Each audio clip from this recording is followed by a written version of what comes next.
Hi, welcome to Neekutties vlog. ഇന്ന് നല്ല fresh മത്തി കിട്ടിയിട്ടുണ്ടായിരുന്നു കേട്ടോ. അപ്പോൾ എന്നും മുളകിട്ട കറിയല്ലേ, ഇന്നൊന്ന് പീര വെച്ചാലോ എന്നൊരാഗ്രഹം.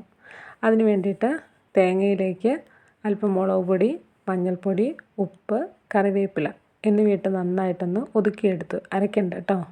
പിന്നെ ഇതിലേക്ക് 3 പച്ചമുളക്, 3 ചെറിയുള്ളി, കുറച്ച് വെളുത്തുള്ളി ചതച്ചത്, ഇഞ്ചി ചതച്ചത്, ഇനി കുറച്ച് കുടമ്പുളി കൂടി നമ്മൾ വെള്ളത്തിലിടുന്നുണ്ടേ.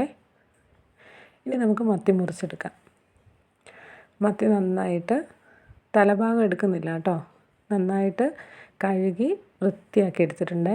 ഈ മത്തി മുഴുവൻ നമുക്ക് പീര വയ്ക്കാനായിട്ട് വേണ്ട, ഇതിൽ ചെറിയ മത്തി നോക്കിയെടുത്താൽ മതി. വലിയ മത്തിയേക്കാളും ചെറിയ മത്തിയാണ് പീര വയ്ക്കുമ്പോൾ ടേസ്റ്റ് ഉണ്ടാവുക. അങ്ങനെ സെലക്ട് ചെയ്ത് നമ്മളെടുത്ത ചെറിയ മത്തിയെ കഷ്ണങ്ങളായിട്ട് മുറിച്ചിട്ടുണ്ട്. ഇനി നമുക്ക് പണി തുടങ്ങാം. ഈ ഒരു കറി വെക്കാൻ നല്ല എളുപ്പമാണ്. ഇതിന് പല ഘട്ടങ്ങളായിട്ടൊന്നും ചെയ്യേണ്ടതില്ല. ചേർക്കുന്നതെല്ലാം നമ്മൾ ഒരുമിച്ച് തന്നെ ചേർക്കുകയാണ് ചെയ്യുക. ആദ്യമായിട്ട് ചട്ടിയിലേക്ക് നമ്മൾ കഷ്ണങ്ങളാക്കി വെച്ചിരിക്കുന്ന മത്തി ഇട്ട് കൊടുക്കുന്നുണ്ട്. ഇനി അതിലേക്ക് ആവശ്യത്തിന് ഉപ്പിടുന്നുണ്ട്. അതിനുശേഷം നമ്മൾ ഒതുക്കി വെച്ച തേങ്ങയില്ലേ അത്, പിന്നെ ബാക്കി ഇൻഗ്രീഡിയൻസ് എല്ലാം കൂടി ഒരുമിച്ച് അതിലേക്ക് ഇട്ട് കൊടുക്കുന്നുണ്ട്.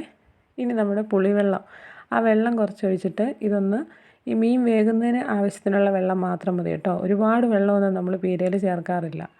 എങ്കിലും മത്തി വേവണമല്ലോ, അതിനുള്ളൊരു വെള്ളമാണ് നമ്മൾ ചേർക്കുന്നത്. പിന്നെ അതിലേക്ക് കുറച്ച് പച്ച വെളിച്ചെണ്ണ ചേർക്കുന്നുണ്ട്. പിന്നെ അവിടെയായിട്ട് കുടംപുളി ഇട്ട് കൊടുക്കുന്നുണ്ട്. ആ വെള്ളത്തിൽ ഈ കുടംപുളി കിടന്ന് തിളച്ച് കഴിയുമ്പോൾ ആ ടേസ്റ്റ് മീനിലേക്ക് പിടിക്കും. അതാണ് മത്തി പീര വെക്കുമ്പോഴുള്ള ഏറ്റവും നല്ല ടേസ്റ്റ് കേട്ടോ. കുടംപുളിയാണ് നല്ലത്. വാളംപുളി ഇട്ടും പച്ച തക്കാളി ഇട്ടിട്ട് അതുപോലെ മാങ്ങ ഇട്ടിട്ടും ഒക്കെ നമ്മൾ ഈ മത്തി പീര വെക്കാറുണ്ട് കേട്ടോ. മാങ്ങയിട്ട് വെക്കുന്നതിനൊക്കെ പ്രത്യേക ടേസ്റ്റാണേ. ഇനി അതൊന്ന് മൂടി വെച്ച് വേവിക്കുക. തിളയ്ക്കുമ്പോൾ നല്ലോണം വെള്ളമുണ്ട്, ഇത് കണ്ട് പേടിക്കണ്ട. ആ വെള്ളം മുഴുവൻ വറ്റിപ്പോയിക്കോളൂ കേട്ടോ. അങ്ങനെ വറ്റിയാണ് ഈ മീനിലേക്ക് ആ പുളി പിടിക്കുന്നത്. ഇതായിപ്പോൾ നോക്കൂ, വെള്ളം കുറഞ്ഞില്ലേ, നല്ല രീതിയിൽ വറ്റി കുറുകി വരുന്നുണ്ട്. ഇളക്കുമ്പോൾ മീൻ പൊടിഞ്ഞു പോകാണ്ട് പ്രത്യേകം ശ്രദ്ധിക്കണേ. ഇനി വെള്ളമൊക്കെ കുറഞ്ഞ് കഴിഞ്ഞപ്പോൾ നമ്മളതിലേക്ക് കുറച്ചുകൂടി പച്ച വെളിച്ചെണ്ണ ചേർക്കുന്നുണ്ട്. ഈ പച്ച വെളിച്ചെണ്ണയുടെയും കുടംപുളിയുടെയും ടേസ്റ്റാണ് ഈ പീരയിലുണ്ടാവുക. അത് ആ വെള്ളം മുഴുവൻ വറ്റിയപ്പോൾ നമ്മുടെ അടിപൊളി മത്തി പീര തയ്യാറായിട്ടുണ്ട്. ഇനി നമുക്ക് പീര വെച്ചാൽ മതിയോ, അത് കൂട്ടി ചോറ് കഴിക്കണ്ടേ? അപ്പോൾ ഒന്ന് ചോറ് കഴിച്ച് നോക്കാം. എനിക്ക് ഈ പീര വെച്ചതിൽ ഏറ്റവും ഇഷ്ടം എന്താണെന്നറിയോ, അതിനകത്തുള്ള പച്ചമുളകില്ലേ, അതുകൊണ്ടാണ് ഞാൻ കൂടുതൽ പച്ചമുളക് ഇടുന്നത്. ആ പച്ചമുളകിലേക്ക് ഈ മത്തിയുടെ രസവും പിടിച്ചിട്ടുണ്ടാവും കണ്ടോ. അതുകൊണ്ട് തന്നെ ഞാൻ ആദ്യം എടുത്തത് ആ പച്ചമുളകാണ്. മത്തിയുടെ ടേസ്റ്റും അതിലുണ്ടാവും, അതോടൊപ്പം തന്നെ കുടംപുളിയുടെ ടേസ്റ്റും ഉണ്ടാവും. അതിങ്ങനെ ചോറിൻ്റെ ഒപ്പം ഞെരടി കഴിക്കാനായിട്ട് വേറെ കറികളൊന്നും ആവശ്യമില്ല.